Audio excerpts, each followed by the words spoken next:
ya thengi maguko furori-ini wa Kenya mwaka wa 2023 ya ikucia magigi cia andu makiria magana mana kuma mutito-ini wa Shakahola mwena wa Malindi riu mwekwerwo uria munene na uria werekaine niwe wa kundaniagia dini iyo ya gikuo ari niwe muhunjia wa kanitha wa Good News International Paul Mackenzie muthenya wa mothe ni akinyiirio igoti-ini ria Shanzu na ekwerwo age 94 gucookia thitango itiganite. I'm instructed by all the accused persons to apply for bond. Paul Mackenzie, mutumia wa Keroda Mumbua na Aruna Ake mathitangirwo thitango cia wekinae magikuruhanio na itoi iria nene guku furori-ini na makiria ikucia ciana oro nginyagia kweigiria hari ikundi cia tharikira cia itoi. States is opposed to the release of all the 95 accused persons on bail, and we are opposing, and we have filed an affidavit by Chief Inspector Lafai Wajara.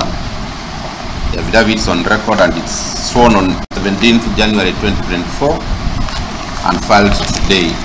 Nake mucirithania munene Lady Justice Mugure Thande augite ati ekwerwo aya ni meguthurimwo ugima wa meciria na wira ugukinywo mbere igoti-ini riri niguo kumatwira cira na kuria maabitha a njera kumathaitira ekwerwo aya nginyagia riria cira wao wa njuragano ugatwithanio. For the reason that as I previously handled a related matter concerning 65 of the accused persons who are before me, which related to issues to do with the pretrial detention and therefore issues to do with bonds, it is my view that this matter should now be handled by a different court,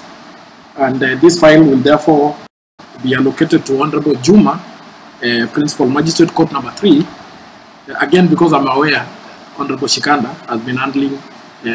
similar applications. Na kuona ati ndeto ino irahanite ta ikariganira riu kwina muhoko mweru ati kihoto kia aria merekanite mutito-ini wa Shakahola ni makorirwo magikuruhanio na ngero ino na ekwirwo aya awitikio wa gikuo kwerwo makinya maruru ma kiwatho. The two advocates for the accused person who are present today in court, so we will take directions on the hearing of that application for objection to bond. Gerifotera Muthingi TV, Geto wa Rimwe wa Kimani.